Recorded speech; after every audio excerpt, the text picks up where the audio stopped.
ग्वालियर में हुए हादसे ने पूरे राज्य को झकझोर कर रख दिया है। यहाँ एक बस और ऑटो में हुई जोरदार टक्कर की वजह से 13 लोगों की मौत हो चुकी है। मरने वाले सभी ऑटो में सवार थे। मृतकों में 12 महिलाएं और ऑटो ड्राइवर शामिल है। हादसा उस वक्त हुआ जब ये महिलाएं आंगनबाड़ी केंद्र से भोजन बनाकर वापस अपने घर जा रही थी।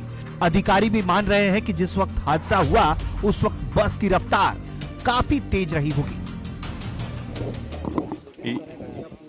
ये आज सुबह करीब 5:30 बजे की घटना है। पुरानी छावनी थाना अंतर्गत ग्वालियर में हाईवे पे जो मुरैना की तरफ जा रहा है, इसमें एक ऑटो जो कि ग्वालियर की तरफ आ रहा था स्टोन पार्क से, और एक बस जो मुरैना की तरफ जा रही थी, इसमें हेड ऑन कोलिजन आमने सामने की टक्कर हुई है, जिसमें ऑटो में सवार 12 महिलाएं और ऑटो चालक 13 लोगों की डेथ हो गई है। और जो अभी कारण सामने आ रहा है, ये महिलाएं वहाँ पे आंगनवाड़ी में खाना बनाने गई थी रात को, और ये 2 या 3 ऑटो से गई थी, जिसमें ऑटो इनका एक ख़राब हो गया।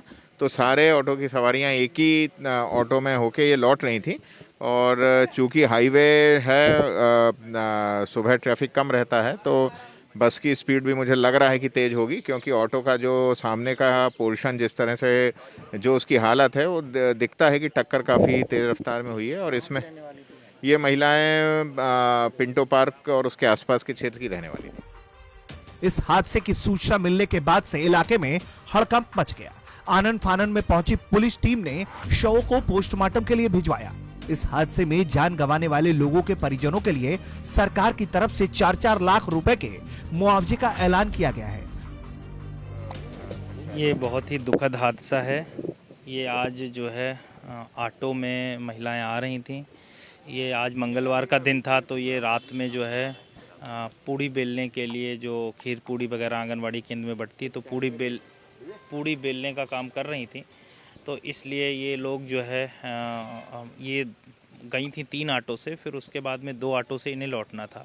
एक ऑटो ख़राब हो गया, तो इन लोगों ने, जो इनके परिजनों से बात हुई, इन्होंने सोचा कि थोड़ी दूर तक हम ऑटो से चलेंगे और रास्ते में हमें दूसरा ऑटो मिल जाएगा, चूँकि इनका एक ऑटो ख़राब हो गया था। तो ये एक में बैठ ली, और सुबह का चूँकि 5-5:30 का टाइम था, इधर से एक बस जा रही थी जो धौलपुर, मुरैना धौलपुर के लिए जा रही थी। तो सुबह मतलब या तो बस वाले ड्राइवर का डिसबैलेंस हो गया या आंख झपक गई ऑटो के ड्राइवर को, ये थोड़ा देखना पड़ेगा। और फिर उनमें आमने सामने से सीधी टक्कर हो गई, जिसमें बहुत दुखद इन लोगों की मौत हुई। माननीय मुख्यमंत्री जी की तरफ से सभी पीड़ित परिवारों को 4-4 लाख रुपए की आर्थिक सहायता की घोषणा की गई है। नहीं, हम लोगों ने अंत्येष्टि सहायता अभी मैं रेड क्रॉस से तत्काल दिलवा रहा हूँ। हादसे की जानकारी जैसे ही मंत्रियों और नेताओं को लगी, वो भी पोस्टमार्टम हाउस पहुंचे। राज्य के कैबिनेट मंत्री प्रद्युमन सिंह तोमर ने हादसे को काफी दुखद बताया और मृतकों के परिजनों की हर संभव मदद का वादा किया। मतलब कितनी पीड़ा है उस परिवार को समझ सकते हैं, जो मजदूर परिवार गए हैं। तो मैं आपको, मेरी माननीय मुख्यमंत्री से चर्चा हुई है। माननीय मुख्यमंत्री जी ने तत्काल उन परिवारों को 4 लाख रुपए की घोषणा की है। बहुत दुखद घटना है और हम उस परिवार के, उन परिवारों के साथ। हालांकि इस दुर्घटना पर अब आरोप प्रत्यारोप भी शुरू हो गए हैं। कांग्रेस का आरोप है कि जिस परिवहन विभाग के अधिकारी और कर्मचारी रिश्वत लेने में व्यस्त हैं और जिसकी वजह से बस चालक और उनकी मालिक मनमानी कर रहे हैं और आए दिन ऐसे हादसे हो रहे हैं। इसके साथ ही कांग्रेस ने मृतकों के परिवार के लिए सरकारी नौकरी की भी मांग की है। पूरी तरह फेल्यूर हो रहा है, जहां एक तरफ हमारे प्रदेश के मुख्यमंत्री माफियाओं को गाड़ने की और इस तरह की बात कर रहे हैं, वहीं पूरा आरटीओ का अमला और पुलिस प्रशासन जो भी है सब अवैध वसूली में लगे हुए हैं। इस प्रकार जो घटना हुई है, ये दुखद घटना है। प्रशासन को इनके खिलाफ, जो भी दोषी हैं, इनके खिलाफ सख्त से सख्त कार्रवाई करना चाहिए।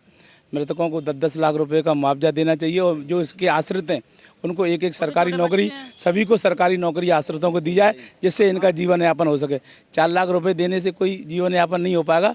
इनके आश्रितों को सरकारी नौकरी सभी के आश्रितों को दी जाए, ये हम मांग करते हैं। और इस बात को लेकर माननीय मुख्यमंत्री जी से भी यही मांग कर रहे हैं करेंगे और आने वाले समय में जिस प्रकार का भी जो भी हो सकता है इनका हरसंभव मदद करने के लिए हम सहयोग करेंगे। लेकिन इसमें पूरी जो घटना में दोषी है इसमें प्रशासन है कि एक एक ऑटो में अगर 9 आदमी जा रहे हैं तो इसके लिए पुलिस क्या कर रही है? पुलिस काय के लिए चौराहे पे लगी है, क्या कर रही है? और बस का अगर ओवरटेक कर रही है, स्पीड से अधिक स्पीड में चल रही है, ओवरटेक करके लोगों को चलने नहीं दे रही, कुचल रही है लोगों को, तो इस प्रकार इसमें जो दोषी हैं, हाँ, अत्यंत गरीब, सभी अत्यंत गरीब थे जो रोटी वोटी बनाकर बेचारे अपना जीवन यापन कर रही हैं। कई उसमें विधवा हैं और अपनी 200 रुपए की रोजी रोटी कमाकर अपने परिवार को पाल रही हैं। और इनका 10 लाख का मुआवजा कम से कम, कईयों के पति नहीं है, कईयों के बच्चे छोटे छोटे हैं और इनको 10-10 लाख का मुआवजा मिले और इनके आश्रितों को सरकारी नौकरी जरूर मिले। अगर सरकारी नौकरी नहीं मिलेगी तो जीवन यापन नहीं चल पाएगा। इस हादसे पर पीएम मोदी ने भी दुख जताया। पीएमओ ने ट्वीट कर जानकारी दी है कि हादसे में मरने वालों के परिजनों के लिए प्रधानमंत्री रिलीफ फंड की तरफ से 2-2 लाख रुपए का मुआवजा दिया जाएगा। तो सीएम शिवराज ने भी हादसे को लेकर दुख जताया और मृतकों की आत्मा की शांति के लिए प्रार्थना की है। इसके अलावा पूर्व सीएम कमलनाथ ने भी इस हादसे पर दुख जताया है। ग्वालियर से सर्वेश पुरोहित की रिपोर्ट।